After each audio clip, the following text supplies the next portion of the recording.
Morning Zone. Sekarang jam 9:39 waktu Indonesia Barat. Libur telah tiba. Hore. Liburan kemana, Om? Liburan kayaknya di rumah dulu, Pak. Karena ngelihat situasi dan kondisi cuaca yang tidak bersahabat sepertinya ya. Iya. Karena apalagi Karena cuaca apa gimana nih? ya, pertama cuaca, yang kedua sedang cuaca di kantong tidak memungkinkan, Pak. Cuaca dan cuan berarti. Ya cuan, betul, Pak. Tapi kabarnya cuaca di akhir tahun ini kurang bagus ya? Iya, betul, Pak. Ya kemarin sih kata Deputi Bidang Meteorologi BMKG Guswanto memang ada 3 fenomena, Pak. Apa kabarnya. Yang pertama itu soal puncak hujan di bulan November-Desember. Itu di daerah Sumatera ya, khususnya Jawa, Banten gitu kan. Nah, itu juga mempengaruhi. Terus kemudian juga fenomena Madden-Julian Oscillation, MJO gitu kan. Itu kayak pergerakan awan hujan dari Samudra Hindia ke Indonesia melalui bagian barat ke bagian timur gitu. Terus kemudian ada namanya musim siklon, bibit siklon di 91S ya, di daerah barat dekat Banten. Kabarnya begitu, Pak. Siklon tropis ya. Siklon tropis. Siklon apa tadi? 91S. Jadi 5G ya. Indonesia mau deket 5,5 G, Pak.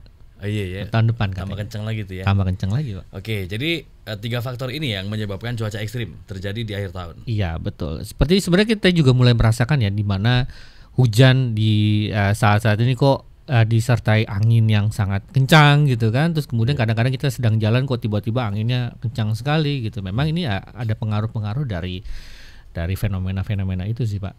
Salah satunya. Itu sampai kapan katanya, Om?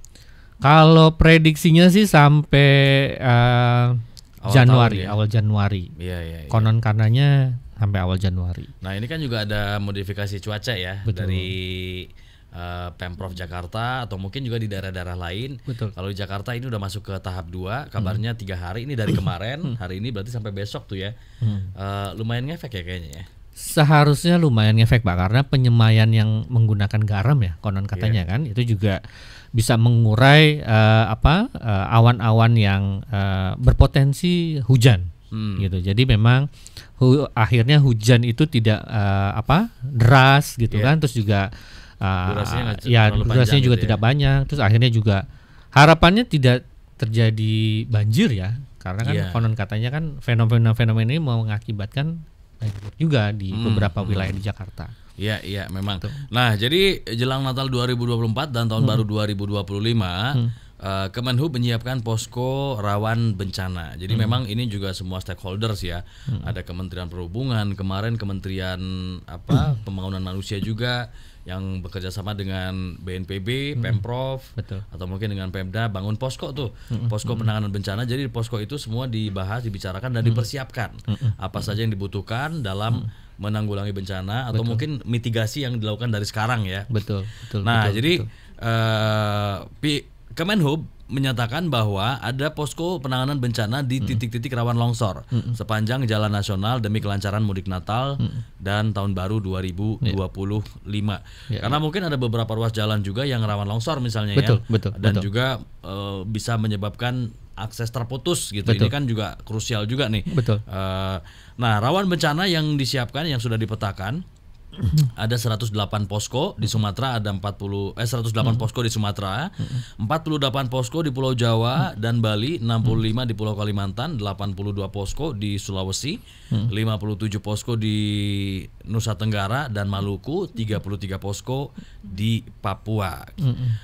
Karena memang perlu sekali yang namanya mitigasi bencana dalam mudik Nataru, karena kita tidak bisa menolak bencana ya. Maksudnya dampak lah dari fenomena cuaca ekstrim ini, tapi hal yang bisa dilakukan adalah meminimalisir resiko dan dampak dari bencana ini ya. Oke. Modifikasi cuaca dilakukan, kemudian juga mitigasi bencana sudah disiapkan. Mudah-mudahan bisa berkurang ya dampak-dampak dari bencana ini. Oke. Pekerja juga ini ya. Libur ya, dan Kementerian Ketenagakerjaan ngeluarin SE tuh. Jadi kalau misalnya yang masuk harus ada lembur gitu, diganti harus ada tunjangan lembur. Tunjangan lembur ya. Hitung lembur. Iya. Wah, menarik juga ya. Tapi ini juga di jalur laut juga perlu diperhatikan juga ya Pak ya. Oh iya. Karena memang melihat dari angin yang sangat kencang gitu kan, sampai sekitar 46 km per jam. Nah ini juga berpotensi untuk membuat gelombang semakin tinggi. Gelombang gitu. tinggi ya. Gelombang tinggi. Nah itu memang perlu hati-hati juga ya. Termasuk di jalur-jalur penyeberangan ya. Betul, Lampung, ya kan, Bakahuni ya. Bakahuni, betul. Terus karena yang apa Jawa Timur ke Bali itu apa namanya? Gilimanuk, Ketapang Gilimanuk. Iya, tapi memang yang kalau ngelihat dari potensinya ini kan dari barat ya. Barat itu kan berarti kan ya sekitar Lampung, terus ke arah selat-selat yang mana? Kalimantan itu juga harus hati-hati juga. Selat Kalimata ya. Oke. Memang harus termasuk hati-hati untuk nelayan yang melaut juga ya. Iya, patut betul. diantisipasi dan diwaspadai. Jadi Pak ada cerita nih Pak pengalaman nelayan nih di Pangandaran. Jadi pada saat itu maksa mereka melaut di malam hari. Pas anginnya lagi gede banget tuh. Oke. Angin laut ya.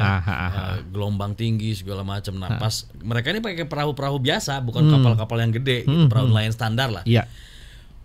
Udah sampai ke tengah, di luar prediksi, anginnya kencang, gelombangnya tinggi, bahkan sampai badai.